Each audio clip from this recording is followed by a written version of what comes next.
Travis, Travis Campbell. I'm in Montana. Where are you? I'm in Albany, Georgia, still kind of reeling over the storm, although we didn't get the worst of it. But as you know, one of our dear friends just got his power on, went a full week without his power. And Asheville, that whole North Carolina area is just sad. So, yeah, I went through there a few years ago and just loved it. It was such a great, it really made an impression on me. And now it's the whole town is pretty much gone, right?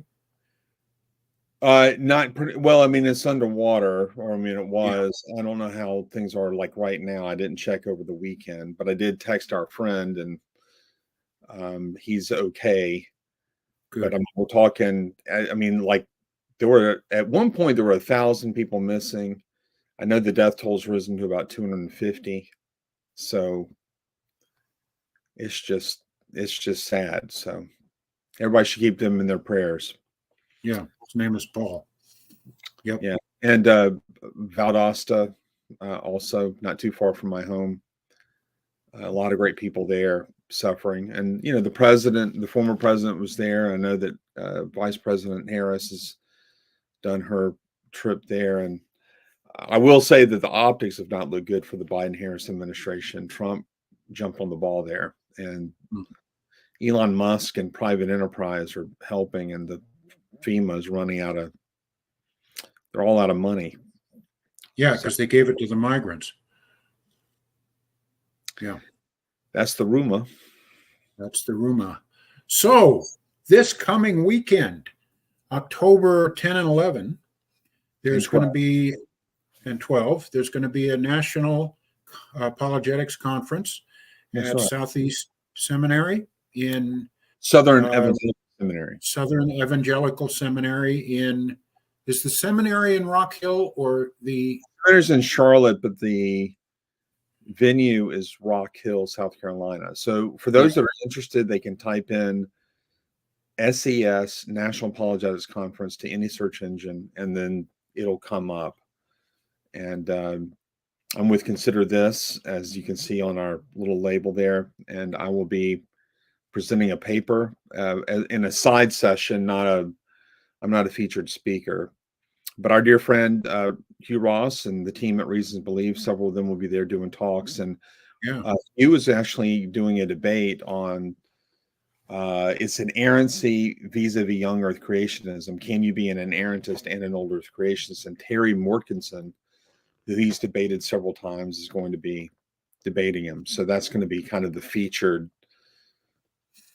event in this. And of course, our dear friend Richard Howe will be speaking. We've had Adam Tucker on this show. Yep. He actually puts together the conference, and we actually almost had him, but we just couldn't get we had having scheduling conflicts. So I was really sad that he couldn't come on and just talk about it with us, but he'll be there. He usually does a good talk on a side area, which is great. And of course, my breakout session is going to be on an issue that we're about to get into, so we can talk about it in a minute. But it's just going to be a fun time. I think our dear friend who's in Asheville will be able to make it down. I hope he can, just to get away from it all for a few days and just get a little reprieve. He's one of the lucky ones, though. I mean, his backyard was underwater, but his house didn't get damaged. So, wow. So, Travis, what we're going to do tonight is preview the paper that you're going to give at the conference, and I'm very excited to hear this. So, why don't you introduce it and get into it, and I'll ask some pointed questions along the way. But why don't you just take it away? Well, the name of the talk is "Did Matthew Misinterpret the Emmanuel Prophecy?" And I think that's the way I worded it, but that's how I'm going to word it when I actually show up. So how it's advertised might be a little bit different. But the Emmanuel prophecy, of course, is found in Isaiah 7:14 to be exact. Behold, usual translation goes something like this: Behold, the young virgin or the virgin is with child and bearing a son. And she shall call his name Emmanuel. And that one little verse has been the subject of centuries of controversy, millennia, really. Our Jewish friends argue that this is in no way a messianic prophecy. It is simply about the events going on in Isaiah's day, and we'll get into that in a minute, but it's just about those events and has nothing to do with the Messiah, nothing to do with the virgin birth. And so there's really a two-pronged argument against the classical Christian interpretation of the text. First, the word Alma, translated virgin in most Christian translations of the Bible, English translations, that word Alma does not mean virgin. It means young woman. At best, it means young maiden. Now, you can infer that it could mean virgin or is consistent or compatible with the word virgin, but it doesn't mean that. It means young woman. And then second of all, to say that it's speaking about the Messiah is to rip it out of its literary and historical context. There's nothing in the context that would suggest that a prophecy about the Messiah is being given. In fact, you learn two things about this Emmanuel child. First, in verse 15, the Emmanuel child is said, it is said of him that he will eat curds and honey at the time that he learns the difference between good and evil. And he goes on to say in verse 16, for by the time that the child learns the difference between good and evil, the land whose two kings you dread will be forsaken. And what it's getting at there is that within just a few years of his learning the difference between good and evil, this problem that you're facing, Judah, will be over. It's going to be null and void. Now, the prophecy in verse 16 is ultimately fulfilled in 722 BC. This is the year that Assyria came in and destroyed Israel, which was attacking Judah at the time. And therefore, this Emmanuel child had to have been born sometime before 722 BC. Like that's just a basic, that's just offered as a basic fact. Now, who this Emmanuel child is, we may never know, but whoever he is, he was born in the 8th century BC, and we haven't seen him since he died. So much so that we don't even know who he is. And what Matthew did is he ripped the text out of context, gave a wrong translation. He translated Alma as virgin instead of young woman. And then he proffered it as some sort of prophecy about the Messiah. So Matthew just didn't know what he was talking about, didn't know what he was doing. So that's the basic intention that I'm handling in my exegetical notes on the text. So what is the reference in Matthew?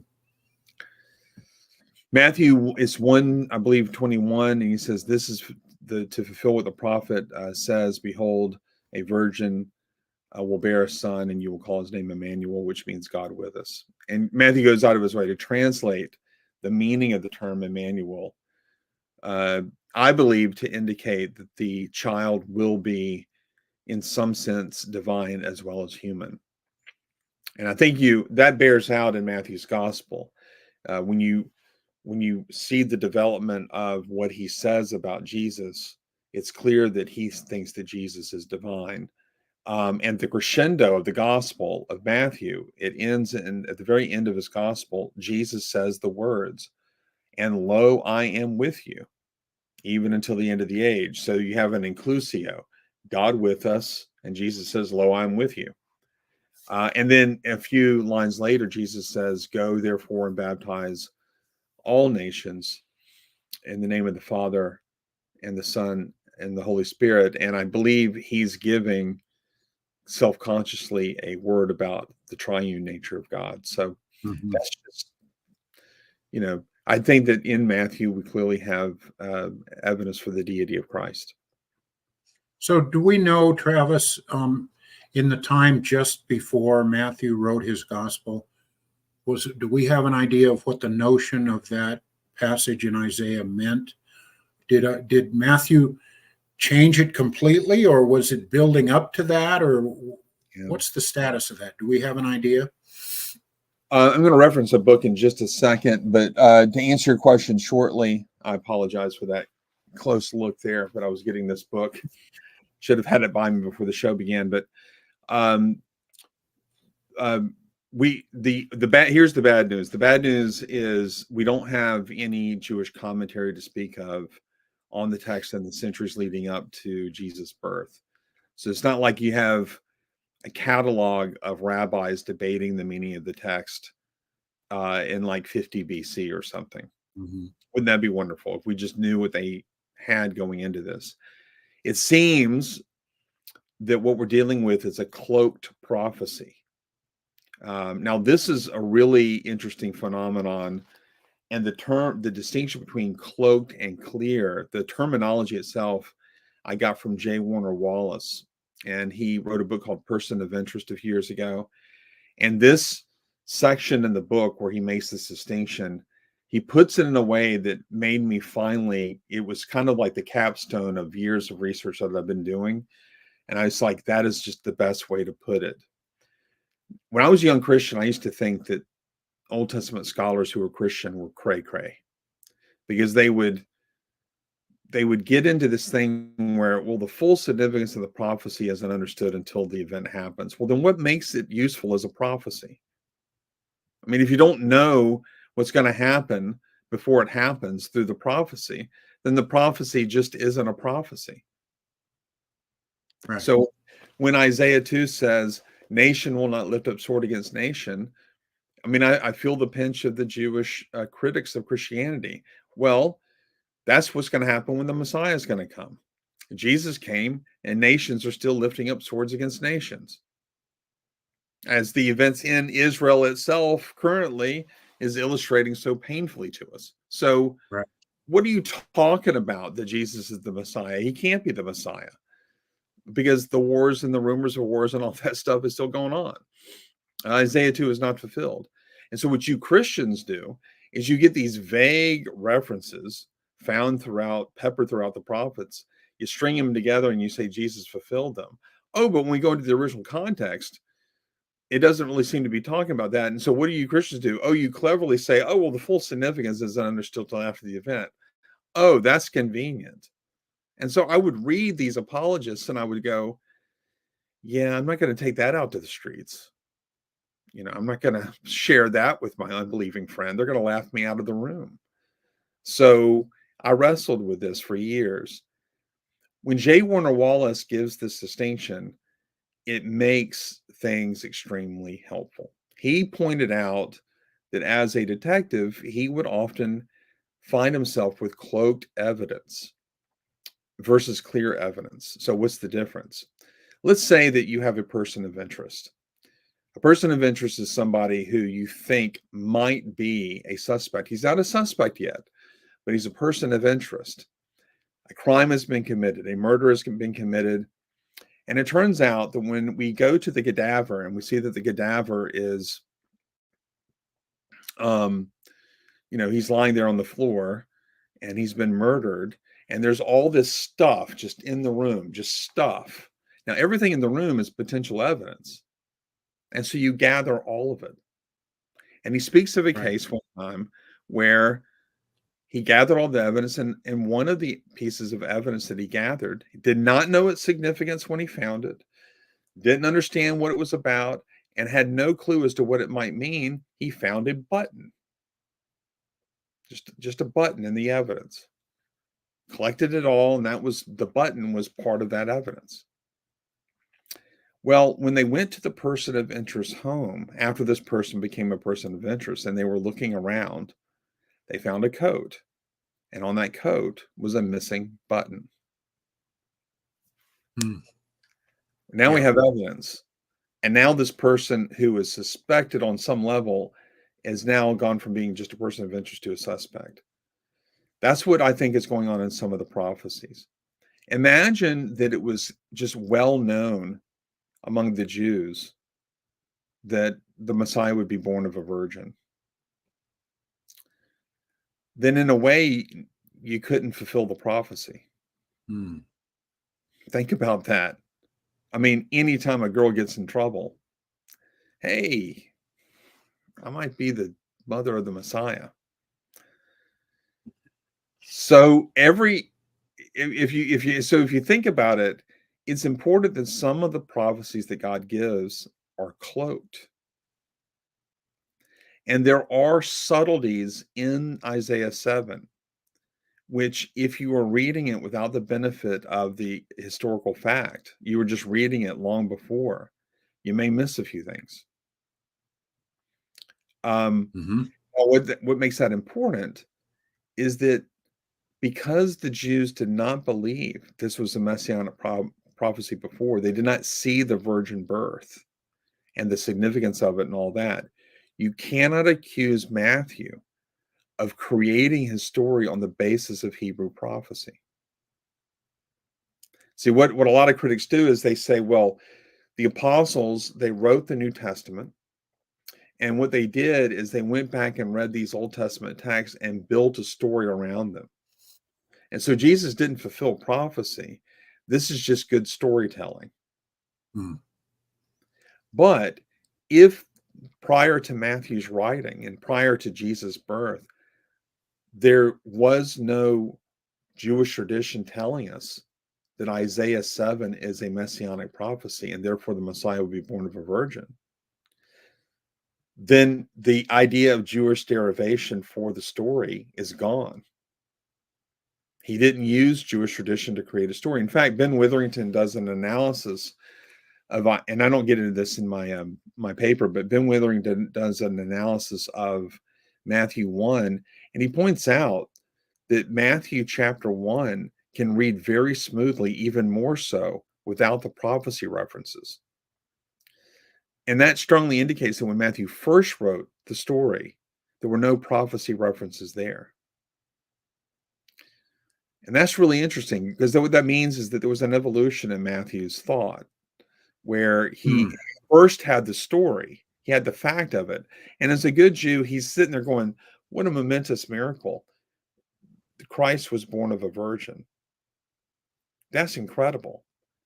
Surely God promised this beforehand. Surely the scriptures would not have overlooked this. But of course, he's not aware of what the scriptures are. He doesn't know. And so he tells the story. What inspired him to tell the story? Well, either it's just a sheer product of his imagination, or he got it from pagan sources. And that's really the option that most skeptics give. They say, well, the virgin birth idea is the product of pagan derivation. You have a god descending out of heaven, going and sleeping with a girl, finding a virgin. She gives birth to a god man, right? The problem with that is that's not virginal conception. That's virginal seduction. Yeah. That's a story about a virgin losing her virginity and giving birth to a god man.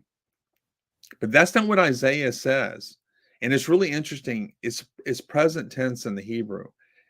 He says the Alma, which is translated young woman or virgin. The Alma is pregnant or with child and bearing a son. Present tense verb, present tense participle. And she shall call his name Emmanuel. And that seems to indicate that she's a virgin before and after her conception. Now, can we say that Matthew just developed this out of it's just a fig Newton of his brain? I guess it's possible, but we also have Luke. And Luke is clearly working off a different tradition. The birth narratives pass the criterion of independent and multiple attestation.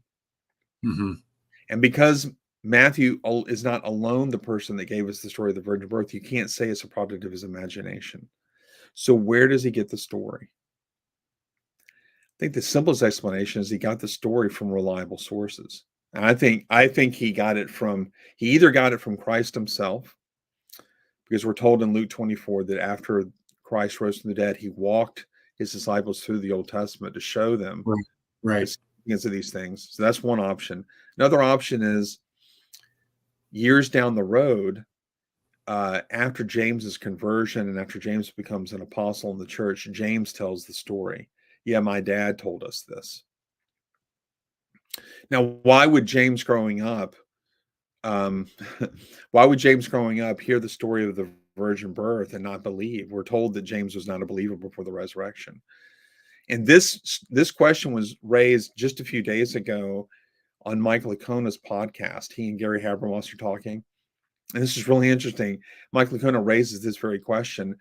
And he actually had a skeptic ask him, said, well, do you have any doubts? And he goes, yeah, I've got questions. And he raised this question: why would Jesus' brother James not believe in Jesus if he knew that Jesus was born of a virgin?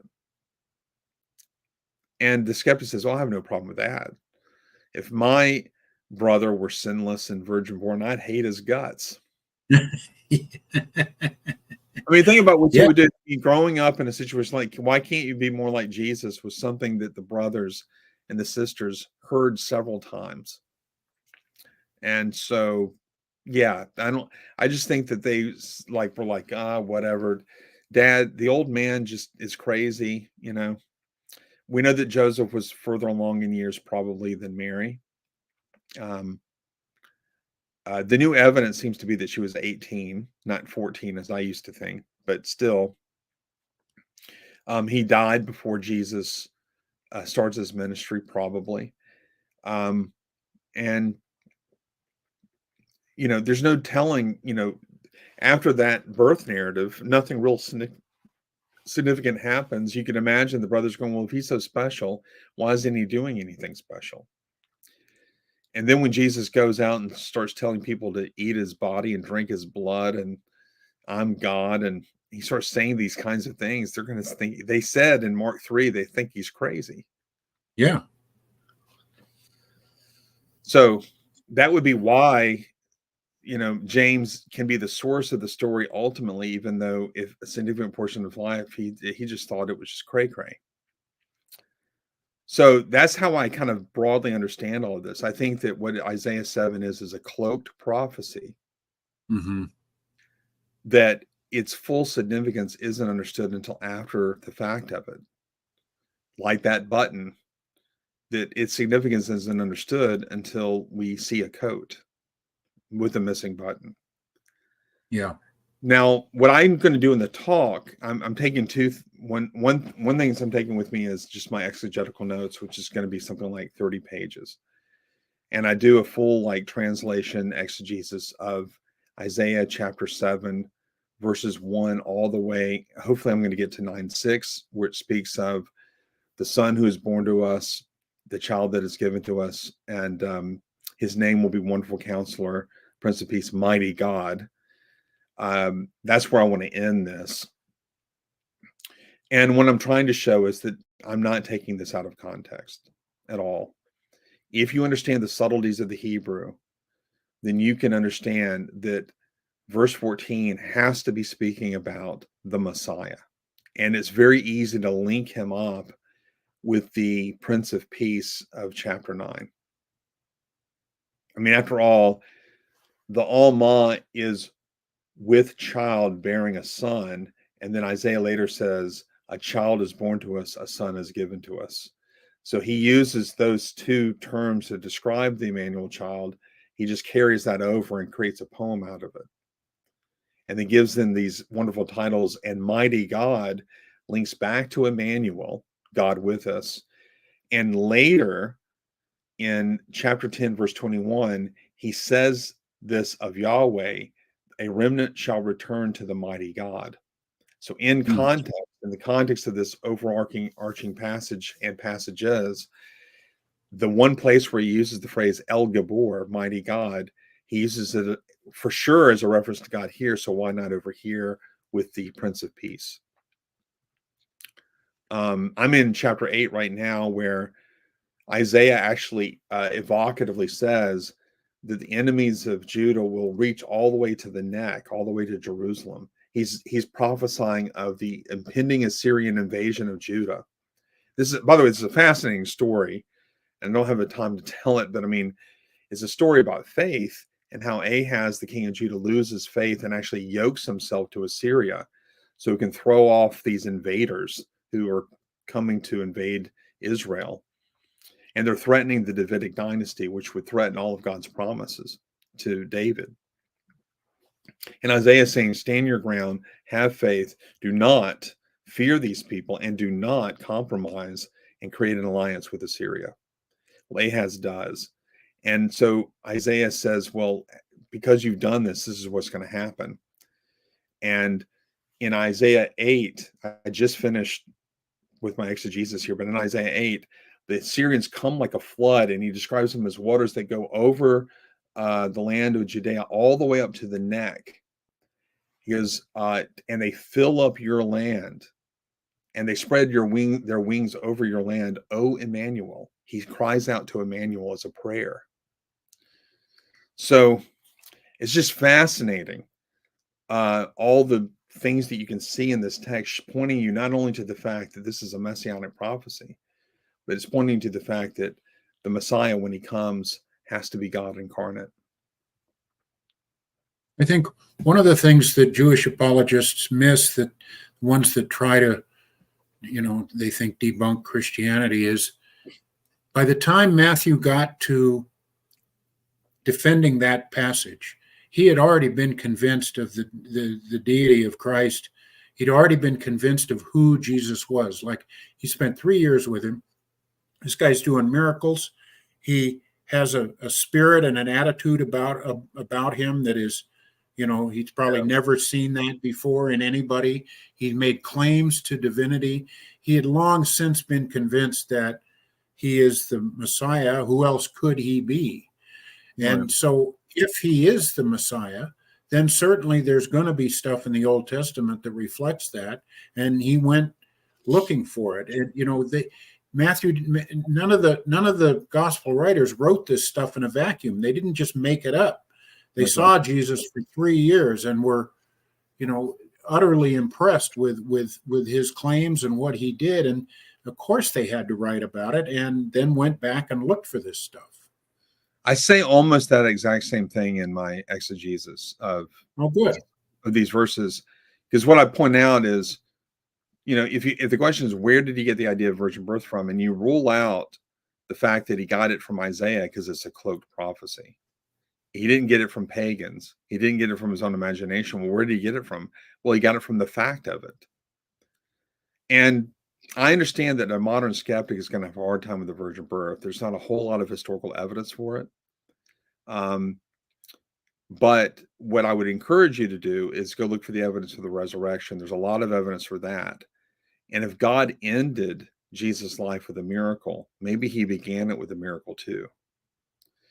And it is interesting that when the pagan stories are shown for what they really are, it turns out that Jesus is the only person in history for whom it is even claimed that he was born of a virgin. Yeah. There just is no other candidate for a person claiming, not Buddha. There's no indication that Buddha was. What's really interesting too is that the Quran, denies the resurrection. It denies the crucifixion even, but it affirms the virgin birth of Christ. So Jesus is if he's known for anything, he's known for having been born of a virgin. So I think that what Matthew did do is kind of like what you're saying. Here he is with these historical facts, and what he does is he goes to the Old Testament and he says, "Wait a minute, what's going on here?" And so I think that what Matthew does is he recovers the original intended meaning of the text that was lost through the sands of history. The sands of time cover things up. Things got a little obscure just in the reading of it, not in the witness of the text itself, but just in the reading of it. And so people began to look for the Messiah in other texts. They emphasized the regal text of Isaiah 2, which is a clear text, but they kind of missed these subtleties, these cloaked texts. Micah 5:2, clear. He's going to be born in Bethlehem, and his existence will precede his birth. Isaiah 7, cloaked text. The subtleties kind of get you off base a little bit, and that's why even today, there's a lot of debate on what the specifics of the text are saying. I try to answer the questions that come from the specifics. Before time gets away from us, though, I want to recommend to everybody this book here. This is The Mother of the Infant King by Christoph Rico and Peter Gentry. And what this book is, it's a nice thick book that analyzes the word Alma. That's all this book is about. And it's fascinating. They conclude, and they have tons of arguments here showing that the primary meaning of the term Alma is young virgin. What you'll often hear is that the word Betula is the word for virgin. And what they show is that Betula is a virgin of any age, but Alma is specifically a young virgin. And so what you learn in Isaiah 7:14 and 15 is that Emmanuel, the Messiah, will be born of a young virgin who was a virgin both before and after conception.